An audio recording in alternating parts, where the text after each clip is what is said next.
Jina naitwa Samuel Kenywa amezaliwa sehemu inaitwa Timau. Timau iko katika Meru County, na baada ya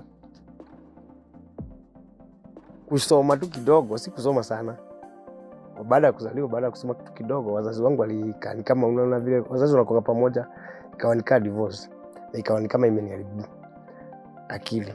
Waka divorce, wakatengana, wazazi wakatengana, ikawa ni kama imeniharibu akili, ikawa hata siwezi kaa na mzazi huyu ama huyu, ikawa mimi akili yangu inanyonyesha tu kwenda kutoka kwa hiyo boma.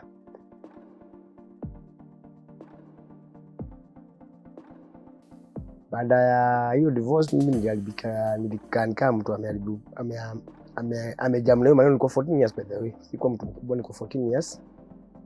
Akanika mtu ameumia kiakili, sasa ikabidi niwaache, ngamua kujiasulia.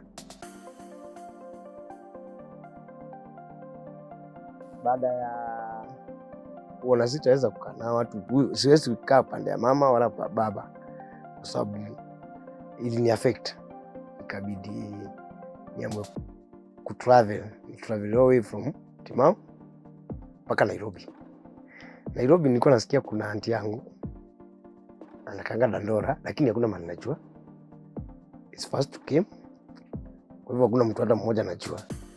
Nimeamua kuja sasa nianze kuanza kutafuta huyo aunti yangu anakanga Dandora, anaitwa Margaret. Sasa jina yenyewe najua ni Margaret. Unajua Margaret Nairobi ni wengi. Sasa mimi naenda kutafuta Margaret, ndio aunti yangu. Ni by the way kutoka home sikuwa najua kama Margaret ni wengi, nilikuwa najua kama Margaret ni huyo aunti yangu. Lakini kufika Nairobi nilistuka sana, kwa sababu nenda kuuliza watu wengi. Hata Dandora sikuweza kufika, hiyo Dandora nilikuwa naenda. Ikabidi nilikuwa na pesa kidogo. Ngafikiria mambo ya vyenye naweza fanya kazi. Unajua na watu wanafanya kazi, wanatandika vitu kwa workers.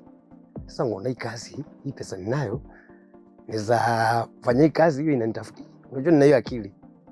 Lakini sijui watu wanaenda kununua vitu kwa wholesale, alafu wanakuja kuuza kwa straight. Mimi nafikiri watu wananunua tu vitu kwa duka, wanakuja kuuza kwa straight. Sasa niko naingia kwa duka, naenda nanunua sigara packet, nakuja naanza kuuza kwa straight. Hakuna kitu yote inaingiza kulingana na akili utoto. Sasa zile pesa niko nazo zinitumia, zikaisha kabla sijajua kwa aunti yangu.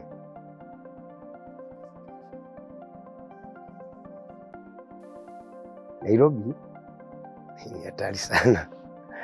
Kuanzia hapo sasa ndio ngaanza mambo ya kufikiria sasa maisha ya kukaa. Kwa sababu hizo siku nilikuwa nafanya hizo shughuli, nilikuwa naona vyenye watu wanakaa, kuna watu wanalala kwa makoldo. Sasa na mimi unajua ningeenda ngajiunga na ile group. Nilikuwa ngaili ya ile tunaitanga nini hapa area ya fire station. Hiyo ile fire station, hiyo station nini? Hiyo ile koja hapo, hiyo fire station. Nilikuwa nganio area. Sasa tukaenda tukaanza kushikana na mmoja wale mayouth hawa wadogo hawa dika yangu, kwa sababu pia hao wako kwa straight na naona vile mpaka wamejipaka maoil. Sasa tukaanza kushikana nao, wakaanza kunionyesha design. Ukikosa wa kulala si lazima ulale kwa hii cold hapo. Unajua kwa cold kuna watu wengi, tunaweza ingia kwa wakati huo. So chochoro zilikuwa na uchafu mwingi, si kama sasa. Chochoro zilitengenezwa zikawekwa lami. Hiyo wakati chochoro zilikuwa zinamwaga uchafu Nairobi, watu wanamwaga uchafu huko ndani kwa hiyo chochoro. Sasa wananionyesha kwa hiyo chochoro huko kuna sehemu watu wanaenda kula, mali utasumbuliwa na watu wakipita kwa barabara.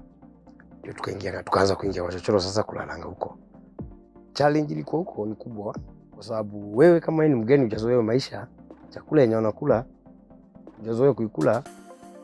Hiyo ni shida kubwa sana, kwa sababu kitu ya kwanza lazima itakuharibikia, kwa sababu wale watu wakula chakula ya mabaki kutoka kwa hoteli ndio wanakulanga, na wengine wanaokota kwa nini kwa hizo takataka. Sasa mimi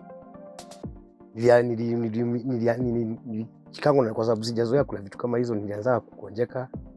Baada kugonjeka, lakini ngizoea hiyo maisha mpaka ikakuja nikafanya nini, nikaingia nayo.